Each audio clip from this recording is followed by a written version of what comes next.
योग आयुर्वेद में आपका पुनः स्वागत करता हूं एक नई औषधीय जानकारी के साथ। तो दोस्तों, आप जिसको खरपतवार समझ के या उखाड़ कर उसको फेंक देते हैं, इस जंगली पौधे को जिसको हम सिंगपर्णी के नाम से जानते हैं, तो इसको अंग्रेजी में डैडेलियन के नाम से जानते हैं। ये हमें जंगलों में सबसे ज़्यादा देखने को मिलता है क्योंकि ये जंगली पौधा है। ये आपको रोड के किनारे, घर के अगल बगल, खाली पड़ी जगहों पर या जो बंजर ऊसर ज़मीनें हैं वहाँ आपको ये देखने को मिल जाता है। इस सिंगपर्णी का पौधा करीब 12 सेंटीमीटर ऊंचा और ये पीले रंग के पुष्प वाला पौधा होता है। इसकी पत्तियां हरे रंग की और आगे से नुकीली आकार की होती हैं। फूल जब पक जाते हैं तो इसके हवा में पंखुड़ियों की तरह उड़ने लगते हैं। तो इस सिंगपर्णी का प्रयोग करके हम बहुत सारी बीमारियों को ठीक कर सकते हैं। इस सिंगपर्णी में बहुत सारे ऐसे पोषक तत्व पाए जाते हैं जो हमारे शरीर के लिए बहुत ही आवश्यक होते हैं, जैसे कि इसमें protein, carbohydrate, fibre, calcium, iron, magnesium, phosphorus, potassium, sodium के साथ इसमें vitamin C, vitamin A, vitamin E, vitamin K और फैटिक एसिड जैसे कई पोषक तत्व पाए जाते हैं। तो इस सिंगपर्णी के आप पत्तियों का सब्जी भी बनाकर खा सकते हैं और इसके अलावा आप इसकी सलाद, चाय, जूस और सप्लीमेंट के रूप में इसका प्रयोग कर सकते हैं। तो मूत्र विकारों में आप इस सिंगपर्णी का प्रयोग कर सकते हैं क्योंकि ये किडनी को साफ करती है और मूत्र के रास्ते को जो विषाणु तत्व हैं, टॉक्सिन है, उसको निकाल फेंक देती है।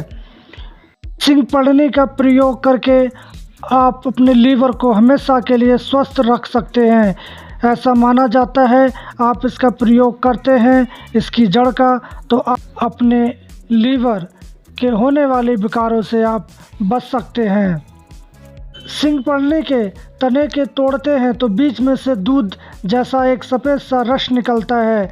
अगर वो रस आप त्वचा के ऊपर लगाते हैं तो आपकी त्वचा स्वस्थ रहती है, रौनक रहती है। आपकी त्वचा के लिए ये सर्वोत्तम माना जाता है। इसका रस आप खुजली, दाद, एक्जिमा, अन्य ऐसे विकारों पे लगाते हैं तो वो भी ठीक हो जाता है क्योंकि इसमें इस सिंगपर्णी में एक एंटीऑक्सीडेंट का एक गुण पाया जाता है। सिंगपर्णी का काढ़ा या चाय पीने से आपके शरीर में कहीं भी सूजन है तो वो उतर जाती है क्योंकि ये मूत्रवर्धक होता है। आपकी मूत्र की मात्रा बढ़ा देता है, जिसके मूत्र बढ़ जाने से आपके शरीर की सूजन भी कम हो जाती है। इसमें अच्छा पोटेशियम का सोर्स माना जाता है जो हमारे सूजन और जलन से भी छुटकारा दिलाने में मदद करता है। शुगर पेशेंट के लिए इस जड़ का प्रयोग करना बहुत ही फ़ायदेमंद होता है। ये पेनक्रियाज को उत्तेजित करके इंसुलिन का उत्पादन बढ़ा देता है, जिससे रक्त में शुगर का लेवल कम हो जाता है और हमारी जो शुगर है वो कंट्रोल में हो जाती है। अगर आपके हड्डियों में दर्द होता है तो आप इसका प्रयोग कर सकते हैं। इसमें कैल्शियम अच्छी मात्रा में पाया जाता है जो हमारे हड्डियों के लिए बहुत ही ज़रूरी होता है। इसके प्रयोग से हमारी हड्डियों का विकास होता है और हमारी हड्डियां मजबूत हो जाती हैं। इस सिंगपर्णी के कुछ फ़ायदे थे, इसके साथ ही कुछ इसकी सावधानियां या नुकसान भी देखने होते हैं।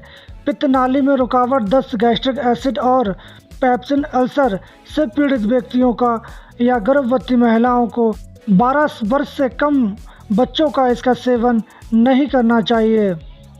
तो इस सिंगपर्णी की महत्वपूर्ण जानकारी हम यहीं समाप्त करते हैं और हम कल फिर मिलेंगे एक नई औषधीय जानकारी के साथ। तब तक के लिए धन्यवाद।